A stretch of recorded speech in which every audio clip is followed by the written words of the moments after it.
I had bought some coaxial cables with BNCs. These were imported and they weren't real expensive, and now I know why. I was making some measurements and I was having a lot of results I didn't expect, and it turned out dodgy cables. So what you might want to do instead of buying these, because you really don't know how good of a job they did securing these things, what you might want to do is get some good cable and some good connectors and make your own cables. It's really not that hard. So that's what this video is going to be about, and then I can test them. Now I'm going to crimp the connector on this end, but I'm not going to crimp the gold pin, the center pin. I'm going to solder. There's a small hole that you can maybe see here, and I'm going to just wick enough solder in there to hold it, and I put this piece of plastic pushing on that because I don't want it to move out when I touch it with a soldering iron. That's going to want to move. And then of course the barrel will slide over the shield, and then the barrel will slide over this knurled in here. This will be the orientation of the connector when I get done. And the dimensions I'm using it's a little different than some people say, but I found, the cables have different tolerances sometimes, and I'm just going by the cable I have. This seems like some pretty good cable. It's got a pretty good shield on it. So now I'm going to solder this center pin here. Sorry, Patty, I'll do my fingernails next. And then I will put on the connector here, slide it on, crimp on the crimp connector here, and then I'll use heat shrink on it. Now the other end's open, so I don't have to worry about heat shrink and stuff like that. When I put the other end on, everything's going to have to be slid on the cable, so you don't end up, and I'm sure everybody's done it at least once, where you solder a connector on and realize that you left off one of the pieces. So anyway, that will be my next operation. There's the crimp, which looks good. Now I'm going to put heat shrink from the base of the connector here out, maybe up to about here. Here's the crimper I used.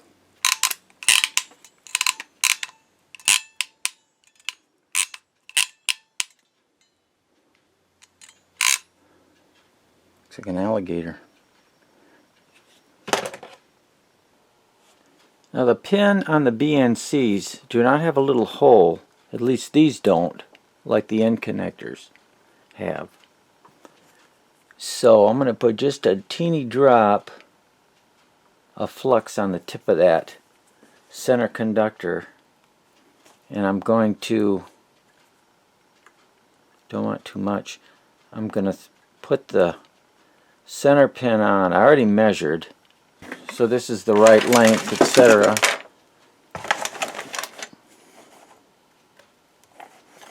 And then I'm going to do this little trick I showed you with the ends. Put a little tension on there. Make sure the soldering iron is tinned well. And what I want to do, I want to wick solder into the barrel, but I don't want to get a lot of solder on the outside, otherwise this will not fit in the other side here in the connector. So I'm going to heat the barrel.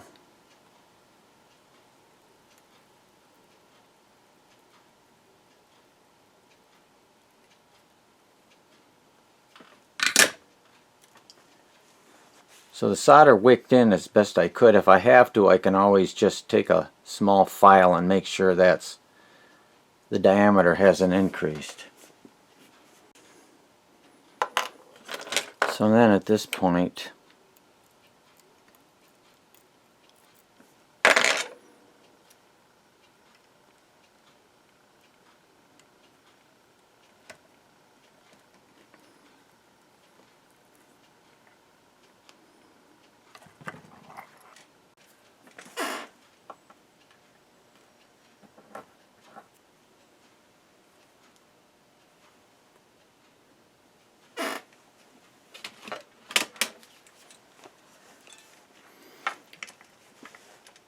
it's better to be a little fussy because these things will drive you nuts if you get a dodgy connection. Let's see, make sure I get the right crimper, which is this one. There we go. Alright, I think that looks pretty good. The pin is sticking out where I wanted it. Now I'll slide some heat shrink over the end.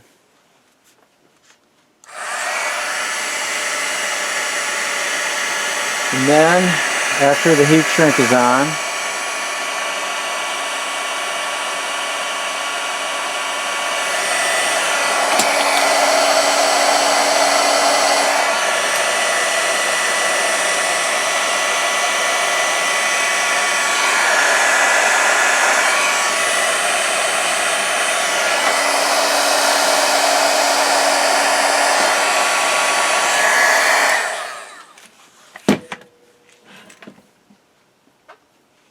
there. I'm happy with that. N to BNC.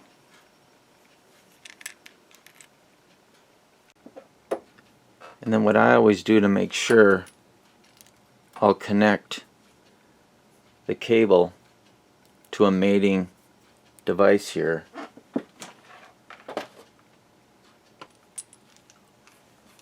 Now I just want to make sure that I got continuity.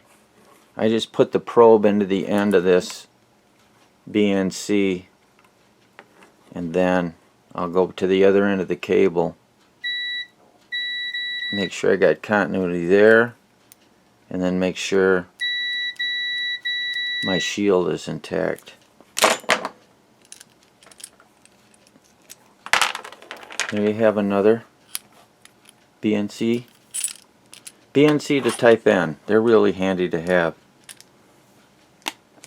Now I'm going to make some cables up with RG316. This is smaller, and this is kind of nice because they don't take as much room up. So I'll do that next.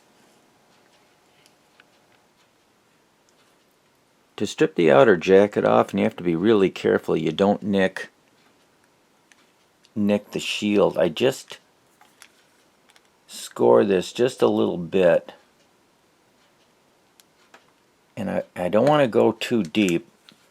You got to try this, practice on a piece of scrap. But anyway, I just kind of push down without damaging the shield, of course, and then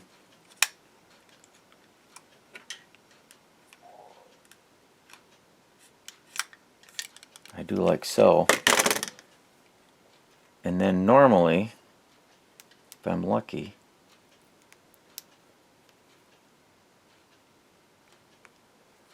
or if I got fingernails, which Patty says I've got too many, but like I told her, I gotta pick up parts. I need a few. Yesterday this fingernail was longer, and I was I was able to do this a little quicker, Patty. But there we go, and it slides off. So you got jacket slides off, and then take a pointed. I like these tweezers. They're really sharp.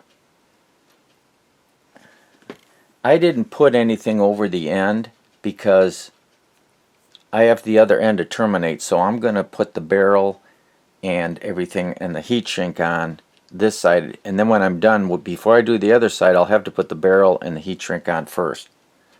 Otherwise you got to take it apart. Anyway, I'm going to use this sharp tweezers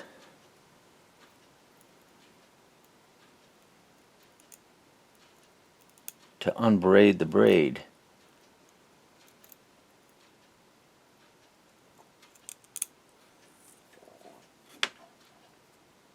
Almost to the bottom. You really have to do this if you want the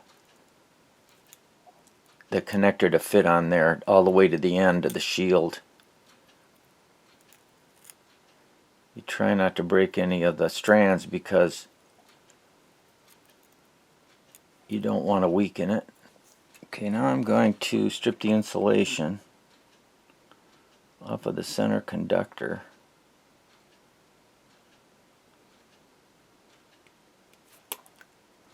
Like so. And these are made up of stranded wires and they're tinned together. Place the center conductor. And then I just want to get below and wick solder up into the connector. Just enough to make a good contact. With these particular connectors I have to crimp, and at least this works for me, in a couple different directions to get a good crimp, like so, with this smaller cable.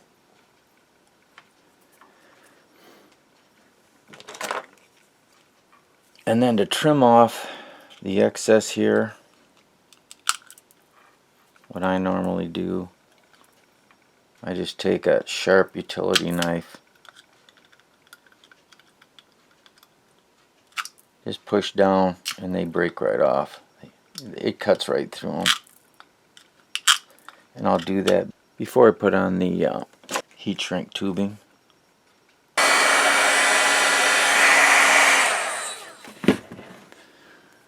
And there's the connector.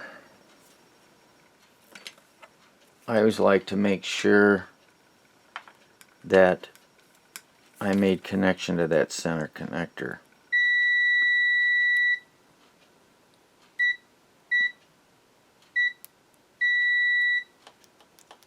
And not to the shield. So there's your BNC. I'm using two different size cables here. The smaller one is RG316 and the larger one is RG142. Carries a little more power.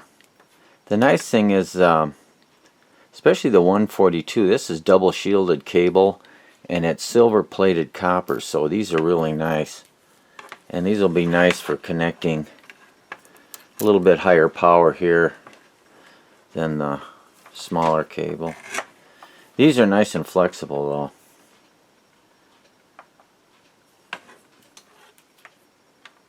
Here's SMA to BNC. These will come in handy too. This is using the smaller RG316 cable. Here's a result of about an hour and a half of work. And you can see here, these are the cables.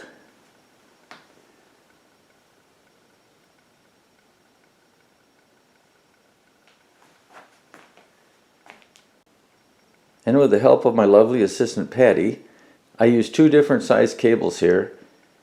This is RG142 double shield. This is a pretty good quality cable. It has silver plated copper and dual shield on it. So that's the bigger cable I used. And this is a smaller cable, the RG316 with two BNC connectors on it. So that's it for this video. So if you want to make your own cables that are probably just as good, maybe not the level of Pasternak, but pretty close, buy some cable and connectors and roll your own. So thanks for watching and see you in the next one. Bye for now.